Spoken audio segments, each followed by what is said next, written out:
Welcome students. तो अब हम क्या कर रहे हैं यहाँ पे, साइक्लोट्रॉन। कल हमने छोड़ा था ना साइक्लोट्रॉन, अब वही कर रहे हैं साइक्लोट्रॉन हम। ठीक है। तो साइक्लोट्रॉन जो है ये 5 मार्क्स का क्वेश्चन है।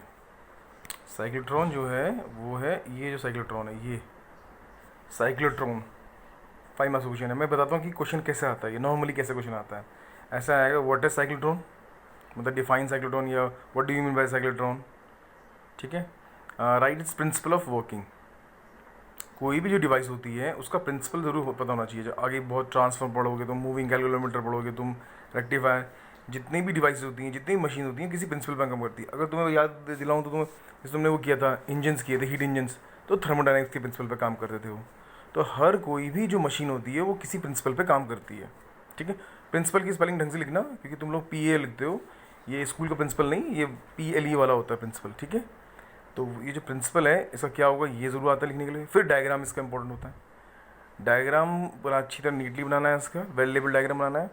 डायग्राम बनाने के बाद फिर इसकी डेरिवेशन है, जो फॉर्मूले है, किस फॉर्मूले से हम निकालेंगे इसकी फ्रीक्वेंसी वगैरह जो भी है, वेलोसिटी, रेडियस निकालना है। और फिर उस पर उसके एडवांटेजेस, उसके डिसएडवांटेजेस, यानी उसके यूजेस आएंगे कि कहाँ ये यूज़ होता है, और फिर क्या चीज़, क्या मतलब इसमें कमी क्या है, इस मशीन में क्या कमी है, क्या चीज़ ये नहीं कर सकता। और लास्ट आता है इसका न्यूमेरिकल्स, जो फॉर्मूले हैं उनके बेस पे न्यूमेरिकल्स करेंगे हम। तो इस तरह से बनता है, ये 5 मार्क्स का क्वेश्चन बन जाता है, या फिर 3 मार्क्स का बन जाता है, लेकिन बनता है क्वेश्चन। तो साइक्लोट्रॉन, जैसे मैंने बताया, ये साइक्लोट्रॉन है। साइक्लोट्रॉन क्या, एक मशीन है, देखो लिखा हुआ है, cyclotron is a machine to accelerate charge particles. Charge particles को क्या करती है ये, एक्सेलरेट करती है। और लॉरेंस और लिविंगस्टोन ने इसे बनाया था। साइक्लो का मतलब क्या हुआ, कोई चीज़ राउंड मूव कर रही है, साइक्लो। और ट्रोन का मतलब क्या हुआ, इलेक्ट्रॉन, प्रोटॉन, ड्यूट्रॉन, यानी कि हमारे पास ऐसे चार्ज पार्टिकल्स होंगे जिनके पीछे ये ट्रोन ट्रोन लगा, तो उसी से कॉम्बिनेशन से बना हुआ है ये साइक्लोट्रॉन। अच्छा, ये इलेक्ट्रॉन को नहीं कर पाता है एक्सलेट, वो क्यों नहीं कर पाता, वो आगे बढ़ेंगे हम। ये नॉर्मली प्रोटॉन को, एल्फा पार्टिकल क्या होता है, हीलियम का डबल आयनाइज न्यूक्लियस होता है, हैवी चार्ज पार्टिकल्स को एक्सलेट करता है। तो cyclotron is a machine to accelerate heavy charge particles और आयंस। ठीक है। और किसने बनाया था इसको, लॉरेंस और लिविंगस्टोन ने बनाया था। इतना पता लग गया आपको। ठीक है। अब आप इसमें क्या करेंगे, क्या प्रिंसिपल यूज़ होता है, देखो इस प्रिंसिपल यूज होता है, ये थर्ड लाइन से मैं बताता हूँ आपको। थर्ड लाइन से ये वाला, ये थर्ड लाइन है, the cyclotron uses both electric and magnetic fields in combination to increase the energy of the particles. जो इसमें साइक्लोट्रॉन में दो चीज़ लगानी पड़ती है, मैं एक इलेक्ट्रिक फील्ड लगानी पड़ती है और एक मैग्नेटिक फील्ड लगानी पड़ती है। और इलेक्ट्रिक और मैग्नेटिक फील्ड कैसे लगानी पड़ती है, क्रॉस। क्रॉस का मतलब होता है कि दोनों होंगे परपेंडिकुलर। तो प्रिंसिपल क्या लिखोगे आप, इसका प्रिंसिपल ये लिखोगे कि whenever A charge particle moves in a cross electric and magnetic field, electric field increases the speed with the increasing radius, increasing velocity, and magnetic field it moves in a circular motion। मतलब magnetic field की वजह से तो वो circular move करता है, circular path move करता है। और लेकिन सर्कुलर पाथ ऐसा नहीं है कि वो सर्कुलर में मूव करेगा, उसकी धीरे धीरे स्पीड बढ़ेगी, और स्पीड बढ़ने से उसका रेडियस भी बढ़ जाता है। तो ये काम कौन करता है, ये काम करता है इलेक्ट्रिक फील्ड। और मैग्नेटिक फील्ड क्या काम करता है उसका, मैग्नेटिक फील्ड सिर्फ एक काम करता है, उसको राउंड घुमाता है। ठीक है। तो ये तुम्हें ज़्यादा क्लियर पता लगेगा जब हम इसकी फिगर देखेंगे। ये देखो बेटा, ये है इसकी फिगर, ये वाली, ये फिगर, ये रहा। ठीक है। अब इसमें क्या क्या लगाया देखो, इसमें ये तुम देख रहे हो, ये दो डीज हैं, ये दो डीज हैं, डी बना रखा है, एक D1 है, एक D2 है। ये दो डीज होती हैं, इन्हें कहते हैं टू हॉलो डीज, कॉपर की होती हैं। और इसके बीच में गैप होता है, डीज के बीच में हल्का सा गैप है, ये देखो इतना सा गैप है, ये गैप है, ये गैप है। और ये डी सिंगल प्लेट नहीं है, ये प्लेट भी मोटी सी थिक होती है प्लेट, जिनकी, और बीच में ये सोर्स है आयन का, ये देखो ये पी लिखा हुआ है, यहाँ आयन है। अब आयन जैसे ही मूव करेगा तो यहाँ एक मैग्नेटिक फील्ड लगी है, क्रॉस मैग्नेटिक फील्ड लगी हुई है। और ये ऑसिलेटर का मतलब है, ये पॉजिटिव है और ये नेगेटिव है, यानी एसी लगा हुआ बेटा। एसी के प्लस और माइनस फिक्स नहीं होते, वो वेरी करते रहते हैं। ठीक है। और ये पार्टिकल जैसे ही मैग्नेटिक फील्ड मूव करेगा, तो मैग्नेटिक फील्ड में कैसे मूव करता है वो, राउंड सर्कुलर मूव करता है बेटा, क्योंकि मैग्नेटिक फील्ड लगी है, परपेंडिकुलर लगी हुई है। ठीक है। तो वो राउंड मूव करता है। राउंड मूव करने से जैसे ही चार्ज पार्टिकल कहाँ से कहाँ जाएगा बेटा, मान लो चार्ज पार्टिकल पॉजिटिव है, तो एक इलेक्ट्रिक फील्ड भी लगी हुई है, इलेक्ट्रिक प्लस से माइनस है, और इलेक्ट्रिक फील्ड की डायरेक्शन क्या होगी, ये होगी ऐसे। तो एक फोर्स भी लगेगी उस पर, एक फोर्स लगेगी due to electric field. Electric field की वैल्यू कितनी फोर्स लगाएगी उस पर, क्यू ई फोर्स लगाएगा उस पर। लेकिन ये जो क्यू ई फोर्स लगेगा, ये तभी लगेगा जब वो पार्टिकल इस गैप में आएगा। जैसे ही वो पार्टिकल इसके अंदर चला जाएगा, किसके अंदर चला जाएगा, इस डी के अंदर चला जाएगा। ये डी एक तरह से थिक है, दो प्लेट है मान लो, और दो प्लेट के बीच में गैप है डी शेप की, मतलब ऐसे है कुछ, मैं डी बनाऊँ तो मैं ऐसे ऐसे डी ऐसे ऐसे बना रहा डी है, और डी के इधर भी एक हल्का सा गैप ऐसे है, ये डी है सर के। तो जो जो चार्ज पार्टिकल यहाँ बना है ना, वो चार्ज पार्टिकल क्या होता है, जैसे ही घूम के ऐसे आएगा इसके अंदर चला जाता है, इसके अंदर जाने से घूमेगा तो है। और आपको पता है हॉलो कंडक्टर के अंदर इलेक्ट्रिक फील्ड कितनी होती है, हॉलो कंडक्टर के अंदर इलेक्ट्रिक फील्ड क्या होती है, जीरो होती है। बट मैग्नेटिक फील्ड जीरो नहीं होती, magnetic field is not equal to zero. तो वो अंदर तो सर्कुलर मूव करता रहेगा लेकिन इलेक्ट्रिक फील्ड नहीं लगेगी, लेकिन जैसे ही बाहर आएगा फिर से इलेक्ट्रिक फील्ड लगेगी, और जैसे ही बाहर आएगा तो ये हो जाएगा प्लस और इधर हो जाएगा माइनस हो जाएगा। इसका मतलब फिर एक दोबारा एक फोर्स कहाँ लगेगी, इस तरफ लगेगी। दोबारा समझाता हूँ मैं तुम्हें। चार्ज पार्टिकल जब यहाँ पे है, चार्ज पार्टिकल यहाँ पे है तो इलेक्ट्रिक फील्ड की फोर्स लगेगी, इस तरफ लगेगी, और वो चार्ज पार्टिकल घूम के ऐसे करके ऐसे जाएगा। गोल क्यों घूम रहा है, गोल इसलिए घूम रहा है क्योंकि वो मैग्नेटिक फील्ड मूव कर रहा है। इस तरफ क्यों मूव करा, लेफ्ट टू राइट क्यों मूव किया, क्योंकि कौन सी लगी हुई है, इलेक्ट्रिक फील्ड भी लगी हुई है। इलेक्ट्रिक फील्ड कहाँ कहाँ लगेगी, इलेक्ट्रिक फील्ड सिर्फ इस गैप पे लगती है, इस गैप पे लगती है। इलेक्ट्रिक फील्ड हॉलो कंडक्टर के अंदर नहीं लगती है। अब जैसे ही वो बाहर आएगा, बाहर आते ही ये जो डीज है ना बेटा, ये प्लस था और ये माइनस था, इसकी पोलैरिटी चेंज हो जाएगी। थोड़ी देर बाद ये हो जाएगा प्लस और ये हो जाएगा माइनस हो जाएगा। फिर दोबारा एक फोर्स लगेगी इलेक्ट्रिक फील्ड की, लेकिन वो इस डायरेक्शन में लगेगी, इस डायरेक्शन में लगेगी इलेक्ट्रिक फील्ड फॉलो। तो फिर से फोर्स लगेगी, जब जब फोर्स लगेगी तब तक वो क्या होगा, एक्सीलरेट होगा। अब वो फिर जाएगा, फिर वो घूमेगा, और एक घूमता रहेगा ऐसे घूमता रहेगा ऐसे ये। और जैसे जैसे घूमता रहेगा तो उसकी जो उसकी रेडियस है ना, रेडियस बढ़ता रहेगा ऐसे, ये रेडियस ये ऐसे बढ़ेगा ऐसे, ये देखो ये यहाँ पे रेडियस भी इंक्रीज होगा और वेलोसिटी भी इंक्रीज होगी। कैसे, ये देखो समझा था तुम्हें। यहाँ देखो, ये मैंने तुम्हें बताया था एक फॉर्मूला भी, कि वो राउंड क्यों मूव कर रहा है, mv² इज इक्वल टू किसके बराबर होता है, QVB के बराबर होता है। साइन थीटा नहीं ले रहा क्योंकि थीटा क्या है यहाँ पे 90 है, साइन 90 बन होता है। तो मुझे क्या निकालना, वेलोसिटी से एक कट गया, तो वेलोसिटी का फॉर्मूला क्या आएगा, ये आएगा, ये सॉल्व हो गया। देखो ये वेलोसिटी का फॉर्मूला आ गया, v इज इक्वल टू कितना आ गया, v इज इक्वल टू गया QBR/m आ गया। ये किसके बराबर है, ये वेलोसिटी के बराबर है। ठीक है, तो वेलोसिटी किस पे बनेंगे, चार्ज पे डिपेंड कर रही है, b बने। अब अगर रेडियस बढ़ेगा और चार्ज तो वही है, मैग्नेटिक फील्ड भी वही है, मास भी वही है, तो इसका मतलब वेलोसिटी क्या हो जाएगी, इंक्रीज हो जाएगी। Velocity is directly proportional to radius. तो इसका मतलब क्या होगा, जैसे जैसे रेडियस बढ़ेगा वैसे वैसे क्या होगा, वेलोसिटी भी बढ़ेगी। देखो ये, तो ये घूम रहा है ऐसे ऐसे ये वेलोसिटी, और फिर एंड में जाके ये यहाँ से निकल आता है। जब इसकी स्पीड बहुत ज़्यादा बढ़ जाती है तो यहाँ से एग्जिट हो जाता है। तो अब इसमें कुछ फॉर्मूले याद रखने पड़ेंगे आपको। देखो पहले एक तो फॉर्मूला ये वाला याद हो गया हमें, ये वाला फॉर्मूला किस चीज़ के लिए, वेलोसिटी के लिए फॉर्मूला है। वेलोसिटी निकल जाएगी तो काइनेटिक एनर्जी का फॉर्मूला आ जाएगा, half M V square equal to ये फॉर्मूला। इस पर भी न्यूमेरिकल्स बनेंगे आपके, दो हो गए न्यूमेरिकल। तीसरा न्यूमेरिकल कहाँ आएगा, ये वाला आएगा, इस पर आएगा टाइम पीरियड, ये वाला, ये जो है दो फॉर्मूले ये। अब ये कहाँ से आया, इसको कैसे करेंगे डेराइव टाइम पीरियड, ये सब डेरिवेशन करनी है आपको बेटा, ये ऐसे करनी है। अभी मैंने लिखा था वेलोसिटी का फॉर्मूला, क्या लिखा था मैंने, वेलोसिटी का फॉर्मूला क्या लिखा था मैंने, हाँ QBR/m लिखा था, ये लिखा था वेलोसिटी का फॉर्मूला।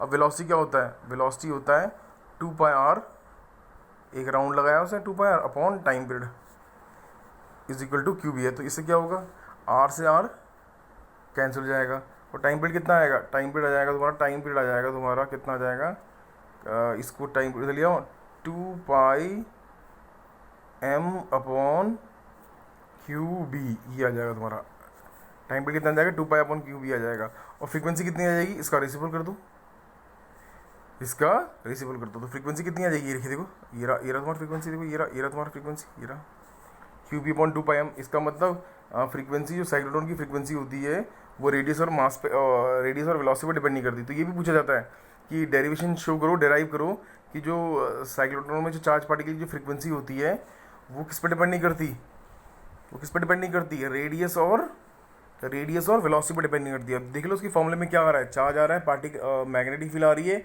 और मास आ रहा है। ठीक है, तो इस पर क्वेश्चंस बहुत बनते हैं, तो ये सब फॉर्मूले आने चाहिए, ये सब फॉर्मूले आपको करने पड़ेंगे याद। तो ये डायग्राम याद करना है आपको ढंग से, इसका प्रिंसिपल मैंने तुम्हें बता दिया। ये जो 2-3 फॉर्मूले ये सब आ रहे हैं, ये सब फॉर्मूले याद करने पड़ेंगे। उसके बाद ये आया आपका अब ये कहाँ का, ये जो ना ये वाला पार्ट जो है, ये पार्ट बेटा इसके यूजेस हैं। ये जब पार्टिकल जब एक्सीलरेट होगा तो उसकी स्पीड बहुत बढ़ जाएगी। तो न्यूक्लियर रिएक्शंस में क्या होता है बेटा, nucleus take the role, nucleus is involve. Nucleus पता है ना आपको, न्यूक्लियस किसके अंदर होता है, एटम के अंदर होता है।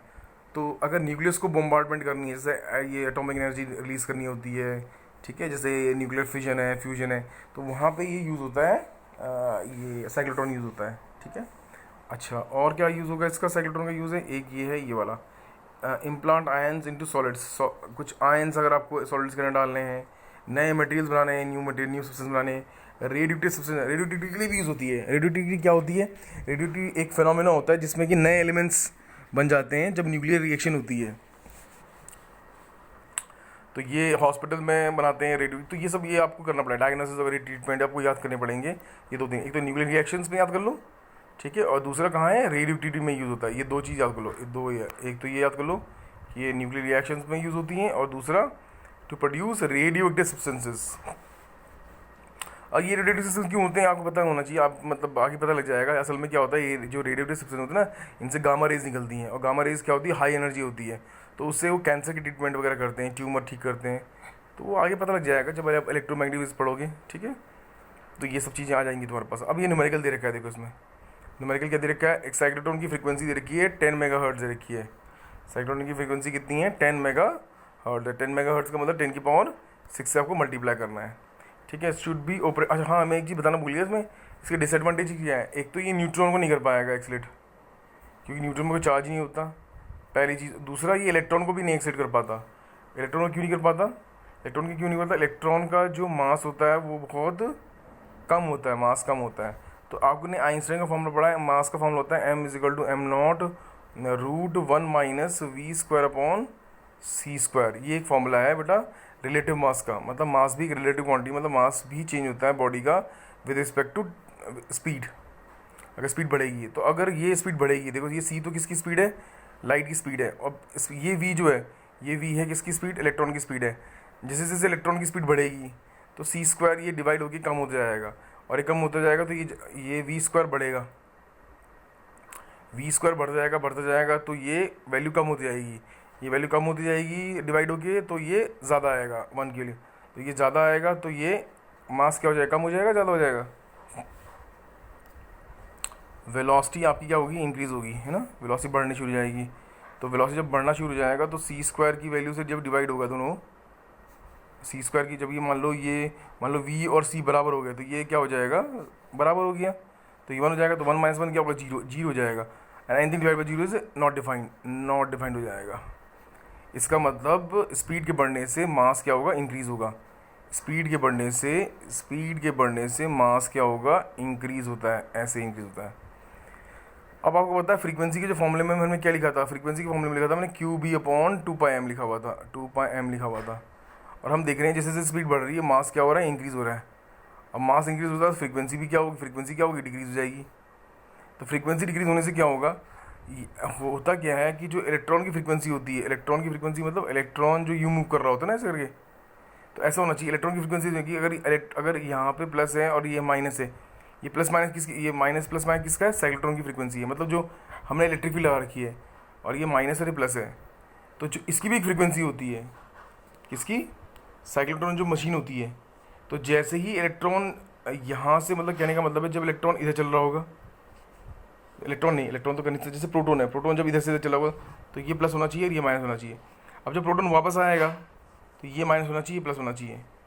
तो अब इस जो प्रोटॉन मूव कर रहा है उसमें फील्ड में मूव कर रहा है, उसकी फ्रीक्वेंसी चेंज होनी शुरू हो गई अकॉर्डिंग टू फॉर्मूला। और जो हमने लगा रखी है, फील्ड लगा रखी है, उसकी फ्रीक्वेंसी फिक्स है।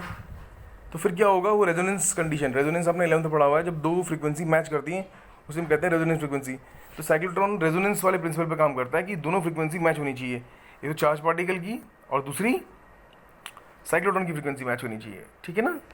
दोनों फ़र्क है बेटा। इलेक्ट्रॉन, एक तो चार्ज पार्टिकल जो मूव कर रहा है उसकी फ्रीक्वेंसी क्या है घूमने की, और जो तुमने लगा रखी है इलेक्ट्रिक फील्ड उसकी फ्रीक्वेंसी क्या है, दोनों मैच होनी चाहिए, तभी ये काम कर पाता है।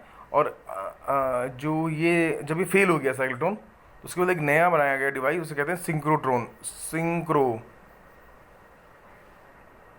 सिंक्रोट्रॉन बनाया गया। सिंक्रोट्रॉन, सिंक्रो का मतलब होता है विच सेम टाइम। उसमें हम साइक्लोट्रॉन की फ्रीक्वेंसी को घटा बढ़ा सकते हैं। जैसे जैसे क्या होगा, जैसे जैसे मास बढ़ेगा तो जो चार्ज पार्टिकल है उसकी फ्रीक्वेंसी क्या होगी, कम हो जाएगी। तो साइक्लोट्रॉन की फ्रीक्वेंसी होती है फिक्स होती है असल में, जो डिवाइस होती है। सिंक्रोट्रॉन की फ्रीक्वेंसी को हम कम या ज़्यादा कर सकते हैं। तो ये जो जब ये इलेक्ट्रॉन के लिए स्पेशली हम ये बनाते हैं, सिंक्रोट्रॉन होता है इलेक्ट्रॉन के लिए। ठीक है, अब हम न्यूमेरिकल में आ जाते हैं। अब क्या दे रखा है हमें, डी दे रखा है, यानी ये दे रखा है हमें आर दे रखा है, 60 सेंटीमीटर दे रखा है। फिर हमें क्या निकालना है, हमें क्या निकालना है, हमें बड़ी काइनेटिक एनर्जी निकालनी है, हमें निकालनी है काइनेटिक एनर्जी। तो काइनेटिक का फॉर्मूला क्या होता है, काइनेटिक एनर्जी का फॉर्मूला क्या, हाफ एम बी स्क्वायर हो गया, बस वो लगा दो फॉर्मूला। अब वी वेलोसिटी निकालनी पड़ेगी आपको, वेलोसिटी से निकाल ली, ये रहा वी ओमेगा आर से निकाल लिया इसे। ठीक है, तो ये निकाल लिया इसे। देखो इसे क्या किया, मैं तुम्हें समझाता हूँ। हमें क्या देखा, हमें निकालना था काइनेटिक एनर्जी। काइनेटिक का फॉर्मूला क्या होता है, 1/2 एम वी स्क्वायर। मास किसका लेना है, प्रोटॉन का लेना है। ठीक है, वेलोसिटी क्या हो जाएगी बेटा, वेलोसिटी हो जाएगी ओमेगा आर। आर दे रखा है तुम्हें, और ओमेगा क्या होता है, 2 पाई न्यू होता है ये। तो न्यू दे रखा है तुम्हें, आर भी दे रखा है तुम्हें, तो सब चीज़ मल्टीप्लाई करनी है। और तुम्हें बता रखा है मैंने आंसर किस में आएगा, आंसर तुम्हारा जूल में आएगा। लेकिन ये पूछ रहा है किस में, किससे पूछ रहा है ये आंसर, ईवी में पूछ रहा है। तो वो फॉर्मूला याद रखना जो मैं तुम्हें बताया था। फॉर्मूला कैसे करोगे, ईवी में कैसे करोगे, जो आंसर तुम जूल में आएगा ना उसको मल्टीप्लाई करते हैं। जो भी आंसर आया तुम्हारा, मान लो तुम्हारा 10 जूल है तुम्हारा आंसर आया, तुम्हें ईवी में करना है। तो what will you do, you will multiply this by 6.25 10 की पावर 18 ईवी, इससे आ जाएगा। जो भी जूल में है उसको इससे मल्टीप्लाई कर देना। ये पॉइंट है यहाँ पे लगा रखा है मैंने। ठीक है, और ईवी को अगर तुम्हें ईवी को तुम अगर क्या करोगे, ईवी को तुम्हें अगर एमवी में करना है तो डिवाइड बाई क्या करोगे, 10⁻6 कर देना उसको, ऐसे कर देना। तो आंसर अब किस में आ जाएगा, ये हटते ही डिवाइड होगा और आंसर आ जाएगा मेगा इलेक्ट्रॉन वोल्ट में आ जाएगा। जरूरी नहीं है वैसे, तो इसे कर रखा है ऐसे 7 मेगा इलेक्ट्रॉन। 7 मेगा मतलब 7 मिलियन इलेक्ट्रॉन वोल्ट। ठीक है, अच्छा तो अब ये एक्सीलरेटर इंडिया में कहाँ है, पढ़ लो जरा। ऐसे ही मतलब एग्जाम में तो नहीं आएगा, बट ये है तुम्हें यहाँ कहाँ है, Tata institute of fundamental research. हाँ, ये बहुत, अगर जिसको रिसर्च में जाना है तो ये कर सकता है यहाँ। TIFR नंबर 1, मतलब नंबर 1 पे है TIFR में। ये हो गया AMU, अलीगढ़ मुस्लिम यूनिवर्सिटी भी एक अच्छी यूनिवर्सिटी है बेटा। 12th के बाद आप यहाँ जा सकते हो। वो कैलकाटा में ये सब है ना। Bhabha atomic research centre, IIT, यहाँ पढ़ाई करनी तो यहाँ जानी है अगर आपको करना है, कुछ रिसर्च करना है। और ये वेरिएबल एनर्जी साइक्लोट्रॉन भी से बहुत अच्छे अच्छे इंस्टीट्यूट्स हैं जहाँ पे ये काम करते हैं ये ऐसे। और ये देखो, ये इंदौर में ये कैट को कहते हैं, कैट वाला, ये वाला बहुत एडवांस है ये। तो इंडिया में ये हैं जो मतलब इस पे काम कर रहे हैं। बहुत अच्छे अच्छे एक्सीलेटर्स हैं यहाँ पे। भुवनेश्वर में इंस्टीट्यूट ऑफ फिजिक्स है, IOP। ठीक है, और भी हैं बहुत अच्छे अच्छे डिपार्टमेंट बनी, मतलब ये हैं जो बढ़िया काम कर रहे हैं इसमें। ठीक है, अब है हमारा बायट-सवर्ट लॉ। ये कूलम्स लॉ की तरह आ गया हमारे पास।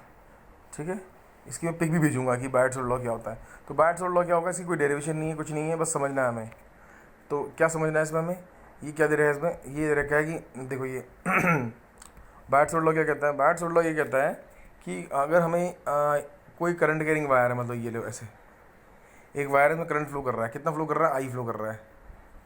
तो इसके अराउंड क्या मैग्नेटिक फील्ड बनेगी, हाँ बनेगी। इसके अराउंड क्या बनेगी, एक मैग्नेटिक फील्ड बनेगी। और कैसे बनेगी, ऐसे बनेगी,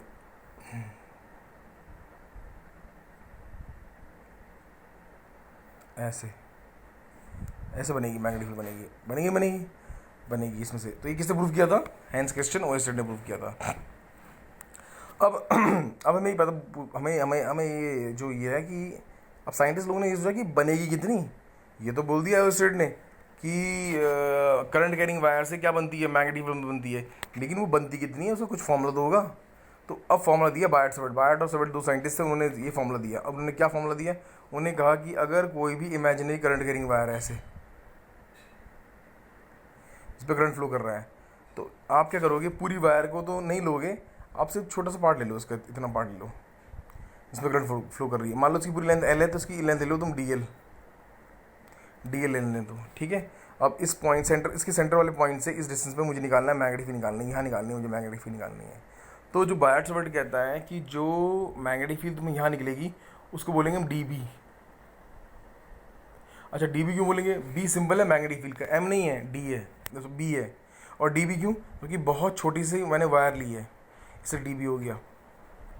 अच्छा ये डिस्टेंस कितना ले लिया? आर ले लिया, डिस्टेंस लिया आर है।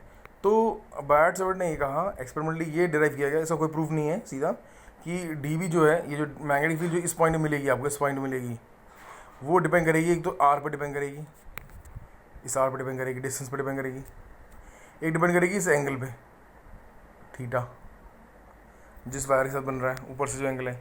और तीसरा जो डिपेंड करेगा, आपने ये एलिमेंट कितना लिया है, डी एल, इसे कहते हैं करंट एलिमेंट। करंट एलिमेंट मतलब कितना करंट फ्लो कर रहा है इस वायर से, आई डी एल, आई इंटू डी एल, आई डी एल, आई डी एल से कितने फैक्टर हो गए इसमें, दोबारा बताऊँ। एक वायर लिया हमने, इसे करंट फ्लो कर रहा है उसमें, उसका छोटा सा पार्ट कर दिया हमने, उस पर ले लिया हमने आई डी एल।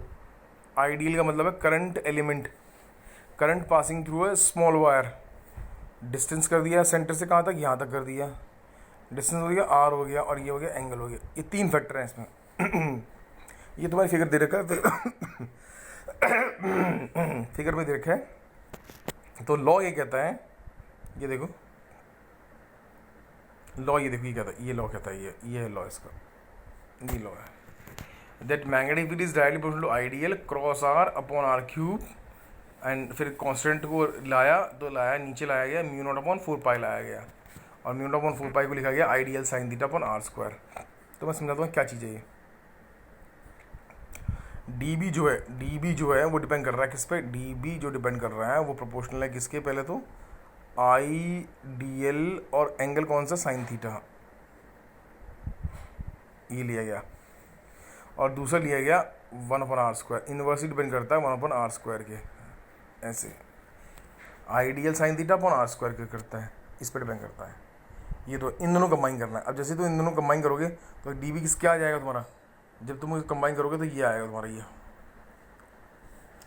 साथ में प्रोपोर्शनैलिटी भी है। प्रोपोर्शनैलिटी में आ रहा है mu naught upon 4 pi, mu naught upon 4 पाई मतलब जैसे उसमें आता था ना तुम्हारा, किस में, इलेक्ट्रिक फील्ड में क्या फॉर्मूला आता था, 1 अपॉन 4 पाई नॉट आता है, यहाँ आता है म्यू नॉट अपॉन 4 पाई आता है, यहाँ ये आता है फॉर्मूला, ये कांस्टेंट है। तो इसका मतलब क्या हो गया, ये कहता है मैग्नेटिक फील्ड का फॉर्मूला जो बनेगा तुम्हारा, मैग्नेटिक फील्ड का जो फॉर्मूला बनेगा, डी बी का जो फॉर्मूला बनेगा, डी बी का जो फॉर्मूला बनेगा तुम्हारा, ये ऐसे वाला, ये जो डी बी का फॉर्मूला तुम्हारा बनेगा, डी बी ऐसे, नहीं करना पड़ेगा ऐसे ही, है ना। डी बी का जो फॉर्मूला बनेगा वो क्या बनेगा तुम्हारा, वो बनेगा K constant is equal to I D L sine theta upon R square बनेगा तुम्हारा, ये बनेगा तुम्हारा, ठीक है। I D L sine theta upon R square, ये but is K here, K क्या है, के ईयर कांस्टेंट है, mu naught upon 4 pi. Mu naught में पहले कल बताया था, कल की वीडियो में बताया था, म्यू नॉट होता है आपका क्या, absolute permeability of free space, और उसकी वैल्यू कितनी होती है, 10⁻⁷ अगर 4 पाई से डिवाइड करते हैं। वैसे इसकी वैल्यू होती है, म्यू नॉट की वैल्यू होती है 4 पाई इंटू 10⁻⁷ टेस्ला मीटर पर एम्पेयर होती है, ठीक है। तो ये आएगा इसका फॉर्मूला, तो ये फॉर्मूला याद रखना तुम्हें, ये बहुत इंपॉर्टेंट फॉर्मूला है ये। अब इसको वेक्टर फॉर्म में लिखना होता है, वेक्टर फॉर्म में कैसे लिखेंगे इसको, देखो क्या था फॉर्मूला, के आई डी एल, अब डायरेक्शन है तो डायरेक्शन के लिए साइन थीटा ना, तो K I D L sine theta upon R square था। अब तुम पता क्या करोगे, इसको डायरेक्शन लगाने के लिए यहाँ मल्टीप्लाई कर दो किससे, आर कैप से, ये डायरेक्शन है, ये शुरू वाला पार्ट मैग्नीट्यूड है, अगला वाला पार्ट क्या है, डायरेक्शन, क्योंकि मैग्नेटिक फील्ड वेक्टर क्वांटिटी होती है। फिर आप इसको लिखोगे के, तो ऐसे रहेगा, आई कॉन्स्टेंट है, D L cross R,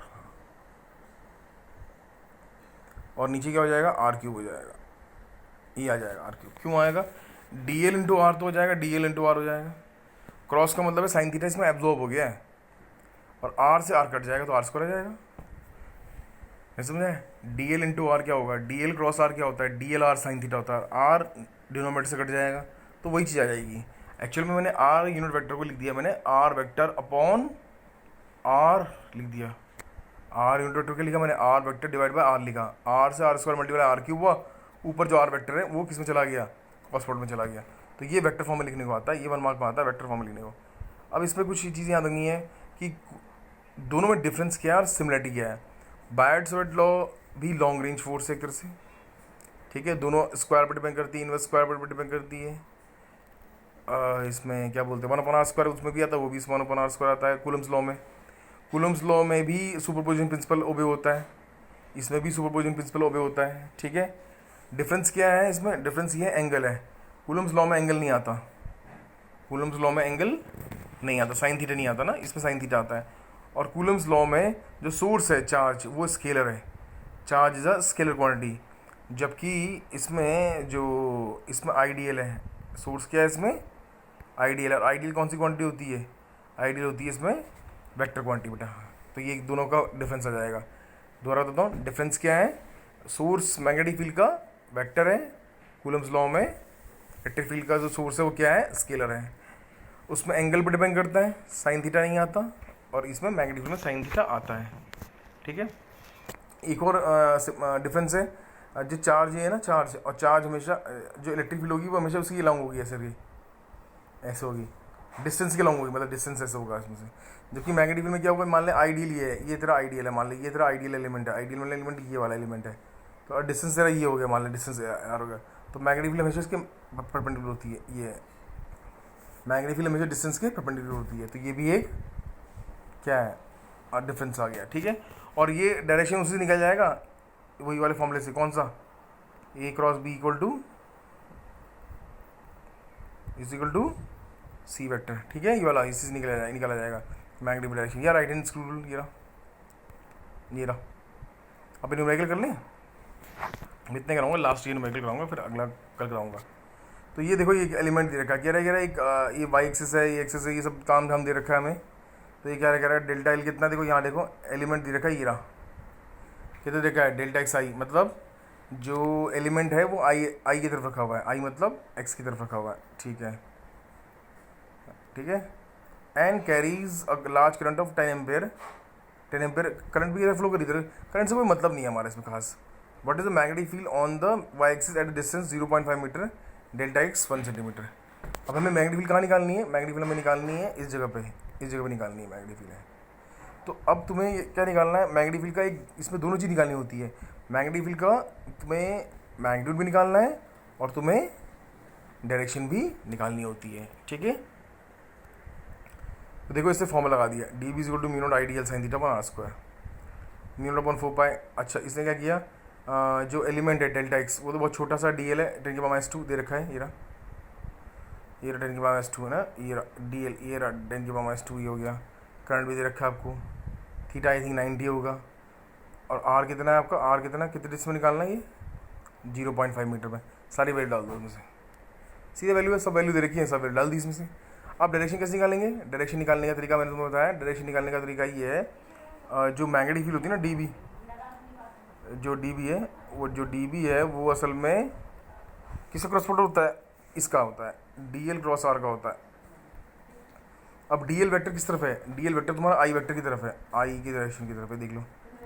are किस तरफ है तुम्हारा, आर वाई की तरफ है, जे की तरफ है, तो आई क्रॉस जे के आ जाएगा इसका आंसर, ये के आ जाएगा, ये रहा के आ जाएगा, कहाँ ये रहा के आ गया, ये रहा ना, ये रहा के वेक्टर, ये रहा ये के आ गया आपका आंसर, ठीक है। डायरेक्शन किधर आ गया, के आ गया, और मैग्नीट्यूड कितना आ गया, मैग्नीट्यूड आ गया तुम्हारा ये रहा, ये आ गया तुम्हारा, ठीक है। तो इस तरह से क्वेश्चन आएंगे इसमें से, तो प्रैक्टिस करनी पड़ेगी। फिलहाल ये सब इतना करेंगे आज, ठीक है, इतना कर लिया हमने। तो साइक्लोट्रॉन याद कर लो 5 नंबर में, बायट सोलर 2 या 3 नंबर में आएगा, उसमें न्यूमेरिकल भी आ जाएगा, न्यूमेरिकल ये आ गया मैग्नेटिक भी निकालने के लिए प्लस डायरेक्शन निकालने के लिए।